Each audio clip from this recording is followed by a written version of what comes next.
నమస్కారం. Welcome to our YouTube channel అనగనగా ఓ కథ. మంచి కథలు వినడానికి మా ఛానల్ని తప్పకుండా సబ్స్క్రైబ్ చేయండి.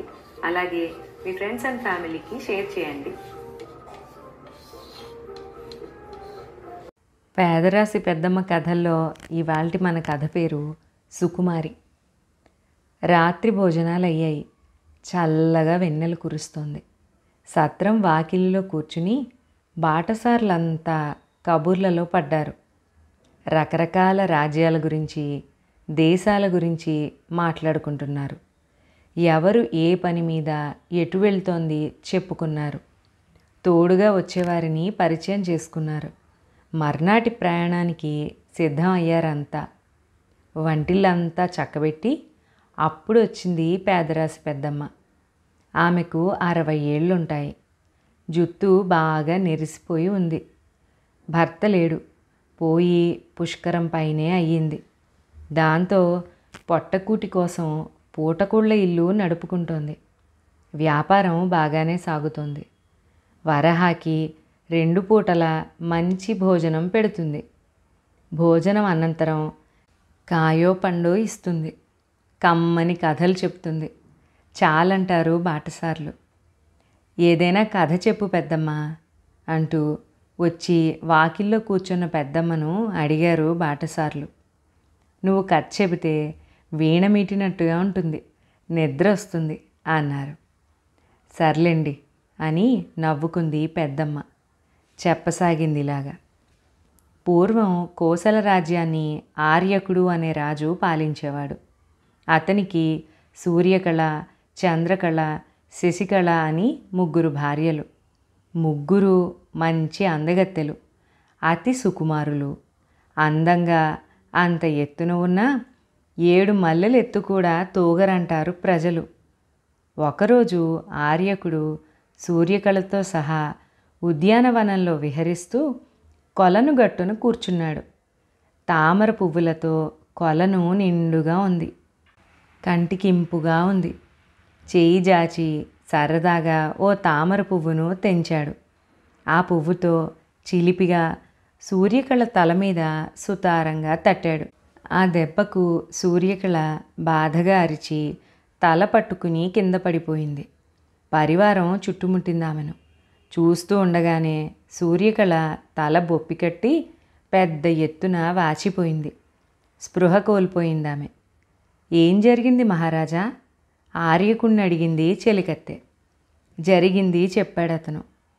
ఎంత పనిచేశారు మహారాజా? సూర్యకళ అతి కోమలం, మహాసున్నితం.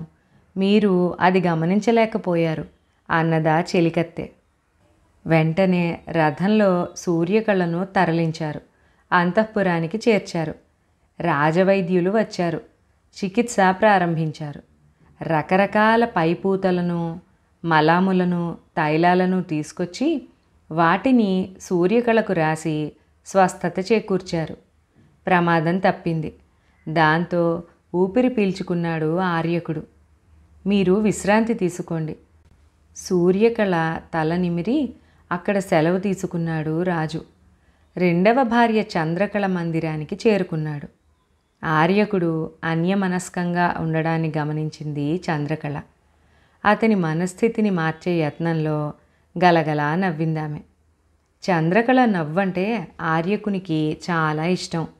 ఆ నవ్వుని చూస్తూ మామూలు స్థితికి చేరుకున్నాడతను. తల్పాన్ని ఆనుకుని కూర్చున్నాడు. అతని హృదయం మీద తలాంచింది చంద్రకళ. అంతలో చంద్రకళ ముఖానికి కిటికీలో నుంచి చంద్రుడి వెన్నెల సోకింది.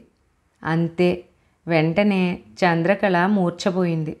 ఆందోళన చెందాడు ఆర్యకుడు. ఎవరక్కడా అంటూ గట్టిగా అరిచాడు. కొలువు కత్తె పరిగెత్తుకుని వచ్చింది. మూర్ఛపోయిన చంద్రకళను చూసింది.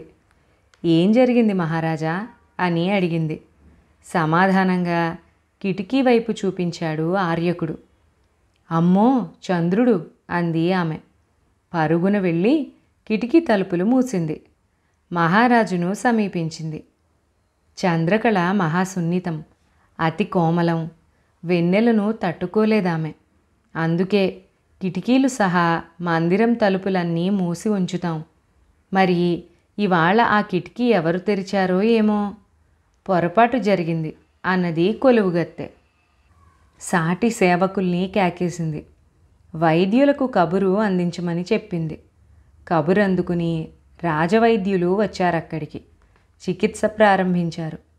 చంద్రకళకు మీగడలు పూశారు, పూరేకులు అద్దారు, ఆరోగ్యాన్ని చేకూర్చారు.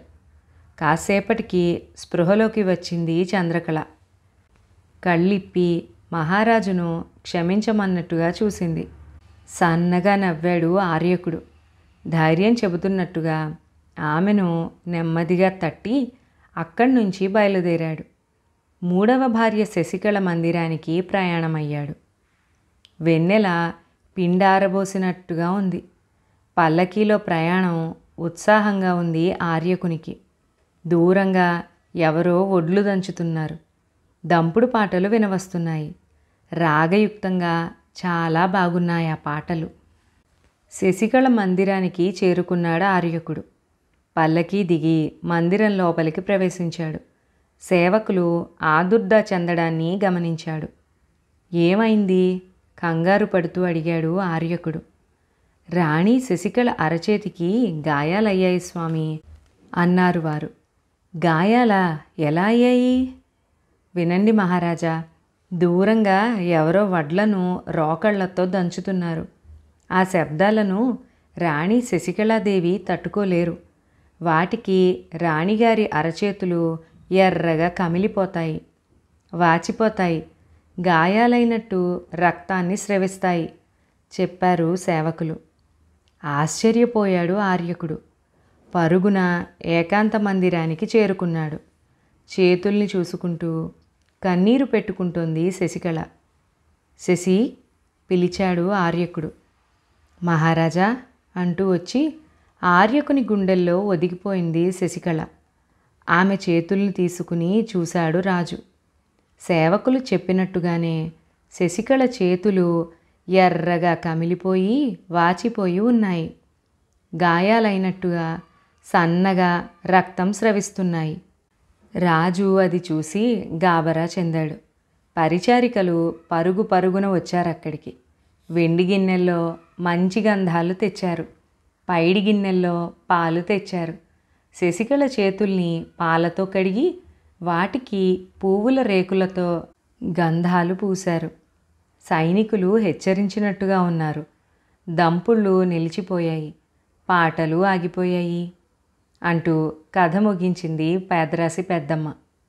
కథ ఎలా ఉంది అని అడిగింది. బావుంది అన్నారు బాటసార్లు. బావుందని చెప్పడం కాదు, సూర్యకళ, చంద్రకళ, శశికళ ఈ ముగ్గురిలో అసలు సిసలైన సుకుమారి ఎవరు?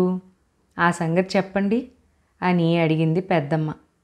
బాటసారులంతా ఆలోచనలో పడ్డారు. చర్చించుకోసాగారు. కాసేపటికి ఓ కొలిక్కి వచ్చారు.